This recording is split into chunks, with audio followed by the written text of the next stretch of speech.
Quero começar, antes de lermos o texto, com uma frase que o pastor Nobu vai lembrar aqui muito bem, que já esteve como pastor lá da IBAB, do pastor Ed René Kivitz, que o ano passado na revista Veja saiu um artigo onde em um trecho ele diz assim: a religião não rivaliza com a ciência, assim como a fé não imuniza, mas também não existe vacina contra o preconceito, o egoísmo e a crueldade.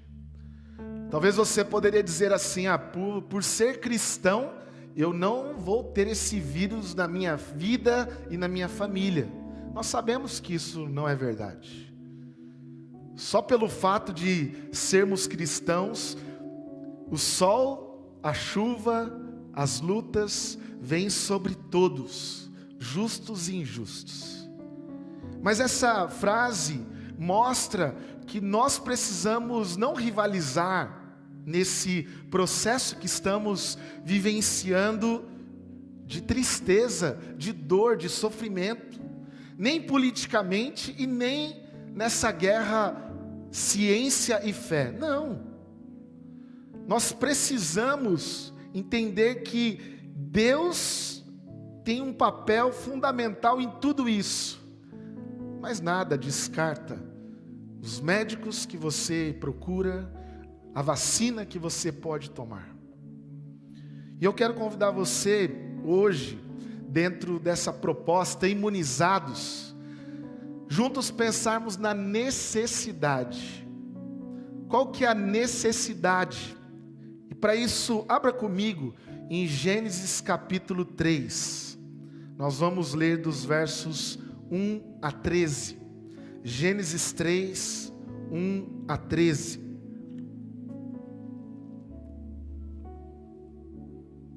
E o texto diz assim: ora, a serpente era o mais astuto de todos os animais selvagens que o Senhor Deus tinha feito. E ela perguntou à mulher: foi isso mesmo que Deus disse? Não comam de nenhum fruto da árvore do jardim? Respondeu a mulher à serpente: podemos comer do fruto das árvores do jardim. Mas Deus disse: não comam do fruto da árvore que está no meio do jardim, nem toquem nele, do contrário vocês morrerão. Disse a serpente à mulher: certamente não morrerão. Será que é isso mesmo? Deus sabe que no dia em que dele comerem, seus olhos se abrirão, e vocês, como Deus, serão conhecedores do bem e do mal. Quando a mulher viu que a árvore parecia agradável ao paladar, era atraente aos olhos, e além disso, desejável para se obter discernimento, tomou do seu fruto, comeu-o e o deu a seu marido, que comeu também. Os olhos dos dois se abriram e perceberam que estavam nus. Então juntaram folhas de figueira para cobrir-se. Ouvindo o homem e a sua mulher os passos do Senhor Deus, que andava pelo jardim quando soprava a brisa do dia, esconderam-se da presença do Senhor Deus entre as árvores do jardim. Mas o Senhor Deus chamou o homem e perguntou: onde você está? Ele respondeu: ouvi os teus passos no jardim e fiquei com medo porque estava nu, por isso me escondi. E Deus perguntou: quem disse que você estava nu? Você comeu do fruto da árvore da qual eu proibi de comer? Disse o homem: foi a mulher que me destes por companheira, que me deu o fruto da árvore e eu comi. E o Senhor perguntou então à mulher: que foi que você fez? Respondeu a mulher: a serpente me enganou e eu comi. Feche seus olhos mais uma vez. Pai, cheio de amor, de misericórdia, nós pedimos que através da Tua palavra haja nesse ambiente, em cada lugar que a Tua palavra chegar, a condução do Teu Espírito, que essa palavra venha não apenas nos esclarecer as verdades necessárias, mas que venha também produzir em nós alegria de saber que o Senhor tem uma obra a ser feita na nossa vida, nesse mundo que nós estamos aqui hoje enfrentando tantas e tantas batalhas. Fala conosco, Senhor, usa a minha vida, eu me coloco nas Tuas mãos nessa manhã, nesse dia, em nome de Jesus, amém. Esse texto de Gênesis 3 é um texto muito emblemático, porque é onde tem o relato da queda, da separação que a humanidade tem com o seu Criador. Por isso aqui aparece dentro dessa ideia de imunização, que hoje nós enfrentamos através de uma vacina, porque um vírus, algo terrível tem acometido tantas e tantas pessoas. Quando nós olhamos para a história da criação, nós também podemos enxergar que há uma necessidade de nos reconciliarmos, de nos voltarmos para Deus, de sermos perdoados, de sermos reconectados.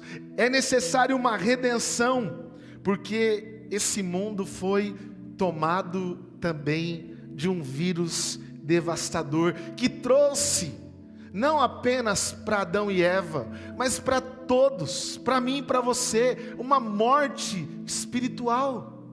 Mas não só uma morte espiritual, mas uma morte física também.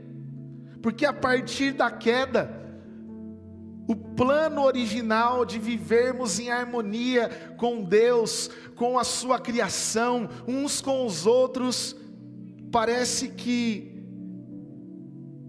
é rompida. Efésios capítulo 1, verso 1 e 2 diz assim: vocês estavam mortos em suas transgressões e pecados, nos quais costumavam viver quando seguiam a presente ordem deste mundo, e o príncipe do poder do ar, o espírito que agora está atuante nos que vivem na desobediência.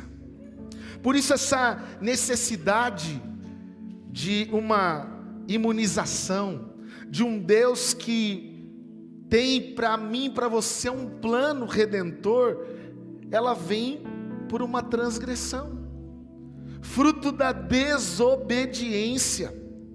Mas diferente dos imunizantes que hoje estão sendo oferecidos, como eu disse aqui, ainda em experimental, em formato de teste, mas para resolver algo que nós estamos precisando sim. Eu quero dizer que o imunizante que esse mundo precisa, além da vacina, não é um imunizante experimental, não é a Coronavac, não é a AstraZeneca, não é a Pfizer, não é a Janssen. Existe algo que o próprio Deus preparou para todos nós, e essa é a proposta que Ele tem para mim e para você. Talvez muitas pessoas não perceberam que o vírus mais mortal e mais danoso não é o coronavírus. Eu não estou amenizando todos os efeitos que a gente tem passado por conta dele. Mas eu estou querendo que você olhe hoje para a realidade espiritual, porque existe o vírus do pecado que é tão maior no nosso meio e tem cegado muitas pessoas, tem levado muitas pessoas à morte espiritual, tem distanciado muitos do Criador, tem levado pessoas a viverem um projeto qualquer, que não o projeto que Deus tem para cada um de nós. Mas eu quero olhar para o texto. Se você manteve aí a sua Bíblia aberta, por que nós necessitamos de uma imunização que hoje gera em nós medo, gera em nós essa morte por causa da queda? Se você perceber, olha como o texto vai descrevendo os fatos.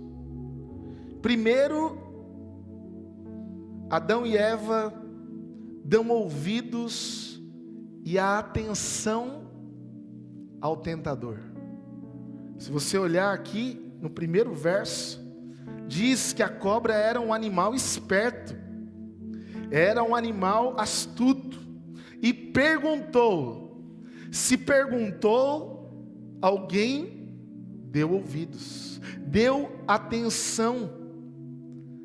A serpente fez com que os olhos de Eva se voltassem para ela e ela recebesse a atenção que não merecia, porque a tentação ela é assim, não é? Ela tenta nos seduzir, nos atrair. A tentação não vem com chifres, tridentes, dizendo para você que você vai morrer, que o fogo vai te destruir. Não, vem atraente, vem num tom convencedor. Mas não é só isso. Essa tentação ela chega trazendo dúvida quanto à proibição e à consequência de comer do fruto da árvore que Deus diz para não comer. E o verso 2 diz que Deus orientou, e essa é a resposta de Eva. Deus diz para não comer. Deus diz que a gente não deve tocar nessa árvore. Com a dúvida, nesse tom dizendo assim: será que faz mal? Será que não pode comer mesmo? Vem outro passo, que é distorcer a prudência da proibição. Se você perceber aí no verso 4 e no verso 5, olha o que a serpente diz: certamente não morrerás. Agora, se há uma proibição, a tentação vem por dúvida na prudência de não comer. É porque alguém estava ouvindo, é porque alguém estava dando atenção, é porque alguém estava duvidando da consequência, daquilo que poderia gerar o tocar naquela árvore, o comer daquele fruto. E olha só o que acontece no verso 6: cair na tentação e seguir o exemplo do tentador. O que Eva faz? Ela viu que o fruto era agradável, atraente. Deve ser gostoso. Porque a tentação, como eu disse aqui, nunca tem a aparência ruim. É um prato desejável. É aquilo que te faz lamber os beiços. Mas ela come e em seguida o que ela faz? Ela leva para o seu marido. Segue o exemplo do tentador, porque quando a gente é tentado, a gente é levado a tentar alguém. Quantas vezes nós estamos sendo utilizados pelo diabo para tentar as pessoas? Sabe quando você pensa assim: poxa, aquela pessoa é uma pedra no meu sapato. A tua luta na verdade não é contra ela, mas ela não está percebendo que ela está sendo usada pelo maligno para tirar a tua alegria, a tua paz, para te infernizar muitas vezes, ou para dizer: olha, eu tenho uma proposta muito boa aqui para você. O verso 7 diz que os olhos deles agora se abrem, eles cobrem a nudez, porque agora o bem e o mal estão diante dos olhos, eles veem a vergonha, eles começam a enxergar a maldade que antes não existia. E o verso 8 em sequência, eles se escondem, eles fogem de Deus, eles vão para lugares para não serem encontrados. E em seguida vem um sentimento muito comum hoje: medo, vergonha. No verso 10 diz isso, eles estão com medo do Criador, medo porque estavam nus, mas eram eles que estavam vendo a maldade. E no verso 11 e 12, tem a sequência da acusação e da culpa. Essa busca hoje que a gente tem também de quem é o culpado. E olha só como isso é significativo, porque quando Deus pergunta para Adão, dizendo: olha, eu te coloquei aqui como líder, o que aconteceu? Eu estou perguntando para você primeiro. E ele diz: a mulher que o Senhor me deu o fruto e eu comi. Ele transfere essa culpa, ele não diz: olha, eu pisei na bola, eu não observei o que o Senhor tinha ordenado, eu desobedeci. Ele não diz nenhuma dessas coisas, ele transfere, ele diz: foi ela, foi o Senhor que me deu ela. E o texto fala que isso trouxe um engano que nos leva lá para o verso 24. Olha o que diz Gênesis 3, 24. Porque depois do verso 13 vem as consequências, as dores da mulher, a fadiga do homem, a inimizade da cobra entre a mulher. Mas olha o que diz o verso 24. Depois de expulsar o homem, colocou a leste do jardim do Éden querubins e uma espada flamejante que se movia, guardando o caminho para a árvore da vida.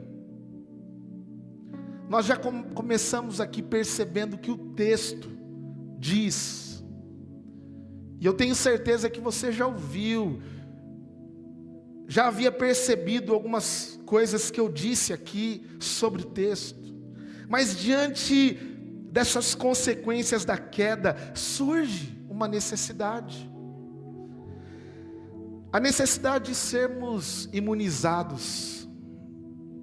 E essa queda nos separou de Deus, nos levou distante do Criador, nos levou para longe. E entre essas necessidades eu quero destacar algumas coisas para que você aplique e para que você coloque em prática na sua vida, na sua espiritualidade, que eu consigo entender através desse texto. Qual que é a primeira necessidade que esse texto coloca diante de nós? A primeira necessidade é a necessidade de um antídoto contra um vírus mortal. Nós precisamos de um antídoto contra o vírus da tentação, e a tentação nos trouxe consigo o pecado, trouxe a maldade, trouxe esse desejo de fazermos não o bem, mas o mal, trouxe esse anseio de destruir e não de construir, de odiar e não de amar. É como um vírus que aparece sem a gente desejar e se espalha. E daí você começa a dizer: por que as pessoas são tão más? Por que acontece isso? Lá na minha casa, no meu trabalho, por que as pessoas estão passando por tantas consequências terríveis? Se Deus é tão bom assim, por que existe um vírus que está por aí? E não só como um vírus que é transmitido pelo ar, um vírus que tomou o coração de muitos, talvez de todos nós. E o pecado trouxe com essa necessidade algo que você e eu precisamos receber, que anule esse vírus, que faça com que ele não nos leve à destruição e à morte eterna. Porque nós não estamos falando aqui de uma morte da carne, talvez a morte que todos, se Jesus não voltar antes, enfrentaremos. Mas aqui o texto nos aponta para um antídoto que vem para nos livrar de uma morte eterna. E quantos não estão se preocupando com essa realidade da morte espiritual? Olha o que diz em 1 Coríntios 10:13: não sobreveio a vocês tentação que não fosse comum aos homens, e Deus é fiel, Ele não permitirá que vocês sejam tentados além do que podem suportar, mas quando forem tentados, Ele lhes providenciará um escape para que o possam suportar. Depois que Eva deu atenção à serpente, permitiu que, como um vírus de uma cobra que pica, quem é picado por cobra precisa do quê? Do antídoto, senão morreu. Como essa tentação chegou diante de nós, Deus viu que nós somos fracos demais, e Ele nos criou, Ele nos conhece, e agora diante da minha tentação, Ele diz que nós somos sim, por causa dEle, capazes de vencer tentações que são humanas. Mas sabe qual que é esse antídoto? Qual é a única solução para esse vírus que está sobre tantas pessoas? É o sangue de um justo, é o sangue de Jesus. Sem o sangue de Jesus não há como sermos transformados, perdoados, regenerados, reconciliados com Deus. É o sangue de um justo. E Jesus, Ele pagou um preço para te dar, para te oferecer esse antídoto. Ele se dispôs, Ele nos amou para dizer: se você está tomado pelo vírus do pecado, da tentação, eu derramei o meu sangue para te imunizar da morte eterna, e você não precisa morrer duas vezes. Você não precisa morrer aquilo que te impediria de viver a eternidade com o seu Criador. Mas em segundo lugar, essa necessidade que existiu com a queda mostrou que é necessário um plano para nos reconectarmos ao Criador. um plano foi necessário. E o plano mostra que nós não podemos, você e eu, não podemos ficar longe de Deus. E olha só que emblemático, né? Após o pecado adentrar ali no coração de Adão e Eva, o que eles fazem? Se escondem. A Bíblia diz que eles vão se esconder entre as árvores, escondem a nudez. Quanta gente vive longe de Deus e tenta se esconder de Deus ainda hoje. Não é só eles lá não. Quantas pessoas estão tentando esconder os seus pecados debaixo de folhas de figueira, pensando assim: poxa, eu vou fugir de Deus, eu vou me esconder de Deus. E o Salmo 139, verso 7 diz: é possível que alguém se ausente do meu espírito? Se subo aos céus, lá estás. Se desço ao mais profundo abismo, lá estás também. Não tem como eu me esconder do Criador. Porque se nós geramos, através de Adão e Eva, um processo de distanciamento, de separação, de um portão se abrir e a gente sair do jardim perfeito e ali se fechar um portão, e a gente não consegue mais voltar por conta, por mérito, porque agora a gente é bonzinho, porque agora a gente cuida do pobre, do necessitado, a gente faz boas obras, a gente merece. Não, esses planos não são suficientes. Talvez você tenha feito de tudo para se aproximar, para se reconectar a Deus, mas é necessário um plano que o próprio Deus preparou para que Ele alcançasse você no buraco, no abismo, na distância, no esconderijo que você estava ou ainda está. Deus viu a necessidade de um plano que não é como o meu e o seu, que é falho.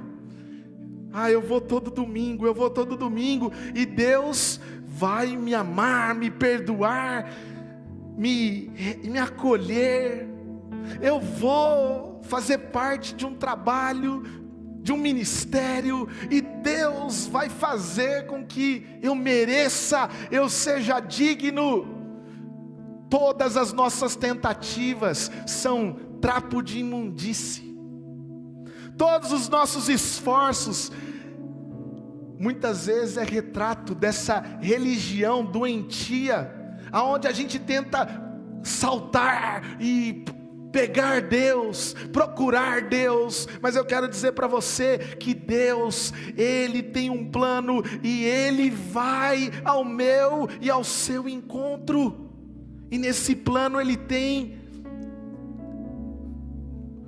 o seu filho para ser entregue, para ser morto no meu e no seu lugar. Porque você não consegue resolver o problema do pecado, você não consegue ter solução para que a gente se reaproxime de Deus. Não é possível. Eu não sou capaz. O próprio Deus tem um plano. Olha o que diz em Romanos 8, 22. Sabemos que toda a natureza criada geme até agora, como em dores de parto, para sermos redimidos e reconectados com Deus. Não é um plano nosso que vai resolver isso. Por isso que o texto fala que eu e você fazemos apenas uma coisa, e toda a criação geme, sofre, chora, dizendo: Deus, o que eu posso fazer? Como resolver isso? Como voltarmos para perto de Ti? como sermos aceitos novamente diante de tantos pecados, como o Senhor pode nos acolher. A gente só geme, a gente só pede socorro, dizendo: Pai, me ajuda, vem me dá a mão, vem me livra desse abismo que eu estou. A Bíblia diz que nós andávamos nas trevas e Ele nos transportou para um reino de luz. O plano é dele, a solução é dele. É Ele que vem ao seu encontro por intermédio de um justo que morre naquela cruz, e todos aqueles que olharem para Jesus, todos aqueles que receberem Cristo, eles serão reconectados com o Pai, eles serão recebidos de novo pelo Deus Criador. Talvez você já se sentiu assim, se esforçando, se dedicando, dizendo: não, vou viver uma vida cristã digna, eu vou fazer minha parte.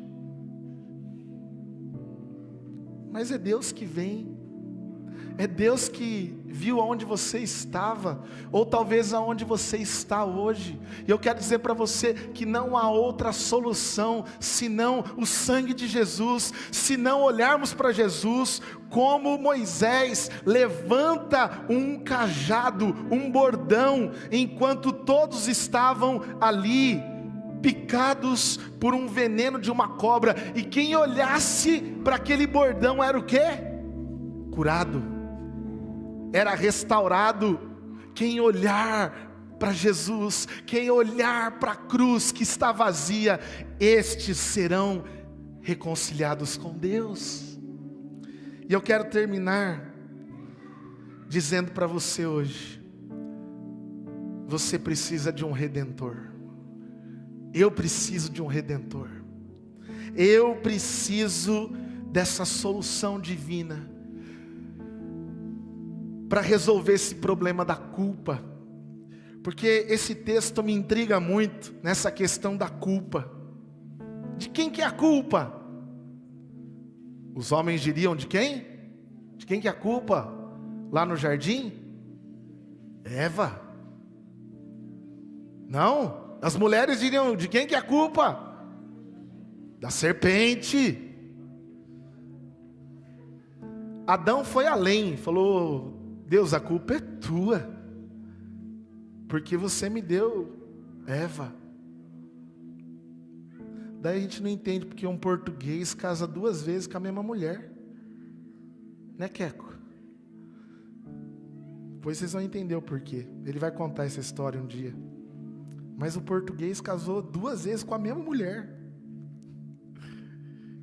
Vai falar depois: ó, foi o Senhor que me deu 2 vezes. Mas quantas vezes nós estamos querendo culpar, jogar para alguém, atribuir para alguém. E eu quero dizer para você que quem assumiu a culpa foi Jesus. Foi Jesus. Ele assumiu a culpa de toda a humanidade. Ele assumiu a culpa do seu pecado. Ele assumiu a culpa dos desvios que você tem hoje, de caráter, de como você trata o seu casamento, as pessoas, de como você se relaciona com a criação, de como você toma decisões na sua vida. Ele diz: não, eu assumo. A culpa é do Elcinho? A culpa é do Ricardo? Não é. A culpa é da Priscila, poxa vida. Não, eles não têm culpa. É Jesus vindo e dizendo: não, eles não têm culpa. Vocês estão sabendo, né, que estão tentando descobrir o que aconteceu lá na China para o vírus aparecer por aí. Jesus não fica dizendo assim: ó, eu vou tentar achar aí, eu vou tentar achar um culpado. E Jesus podia ter falado: não, é o diabo mesmo, vai, é o inimigo mesmo. Mas ele diz: não, eu assumo sobre mim. Ele tomou sobre si as nossas dores, os nossos pecados, as nossas transgressões, as nossas enfermidades. Ele assumiu todas essas coisas. Ele assumiu os pesos que talvez você tenha carregado. Quanta gente hoje ainda, dentro de uma igreja, ou você aí, que não tinha entendido esse plano divino, vive com medo, morto espiritualmente e cheio de culpa, cheio de remorso. Quantos crentes que vivem culpados hoje em dia? Quero dizer para você, essa imunização divina tira toda a culpa, tira todo o medo. Ele diz: eu já levei na cruz. Eu já levei na cruz. E se você hoje entende que você precisa se reconectar comigo, você precisa de um sangue precioso que pode resolver esse problema. Você precisa de um Redentor, de Cristo Jesus. E se você quer Ele para a tua vida hoje, se você quer parar de culpar os outros, ou a culpar a si mesmo, ou tentar resolver, chegar até Deus sozinho, lembre que Ele veio até você. E eu quero orar com você nessa manhã, e eu quero desafiar você, além de entender isso para a tua vida. Quantas pessoas precisam ouvir essa verdade? Quantas pessoas estão correndo atrás de vacinas aí? A gente dá dica, a gente faz inscrição para o outro que não consegue, a gente dá um jeito, a gente consegue médico, mas a gente não tem a coragem de chegar para alguém e dizer: tem solução para aquilo que você tem vivido. É Jesus, é Jesus. E eu queria convidar você que está aqui para se colocar em pé e colocar diante de Deus as tuas expectativas. Você que está em casa, você que está ouvindo essa palavra,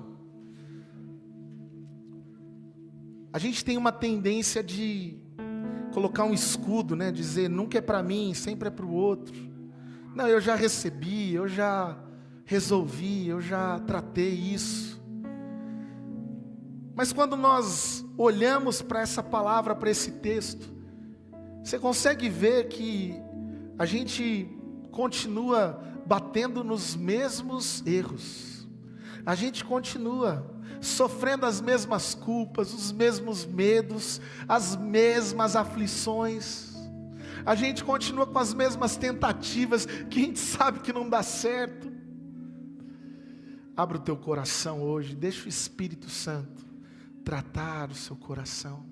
Deixa o Espírito Santo hoje dizer o que você precisa. Você precisa desse antídoto sobre a tua vida, sobre a tua casa. Você precisa de um plano perfeito que já foi feito, que já foi oferecido.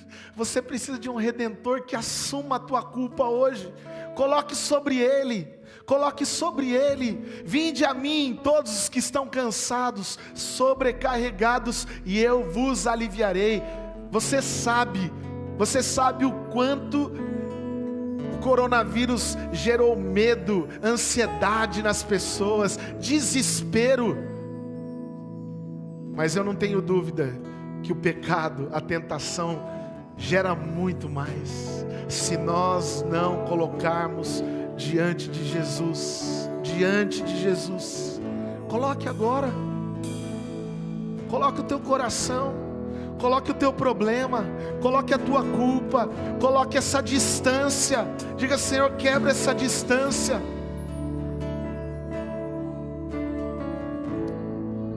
Vamos orar, vamos clamar por esse sangue, por esse Redentor, por esse plano que pode ainda alcançar tantos e tantos. Pai, em nome de Jesus, nós reconhecemos a necessidade do teu sangue ser derramado naquela cruz. Nós reconhecemos a necessidade de um plano seu, para nós, porque nós não conseguimos sozinhos, nós ainda ficamos escondidos, tentamos esconder do Senhor os nossos pecados, de um Deus que é santo. E Jesus vem ser o Redentor pessoal, vem ser o Deus vivo de cada um aqui. Você não precisa de uma placa, você não precisa de uma igreja no sentido denominação, você não precisa de métodos, de planos humanos, você precisa de um Redentor, de um resgatador, e Ele é Cristo Jesus. Resgata, Deus, esse coração, resgata, Pai, essa família, imuniza de toda a culpa, de toda tentação que seja humana, que possamos viver a bênção, a alegria do plano do Senhor sobre cada família que aqui está, aqueles que estão em casa, Senhor. Fortalece a nossa fé, fortalece o nosso coração e nos abençoa em nome de Jesus.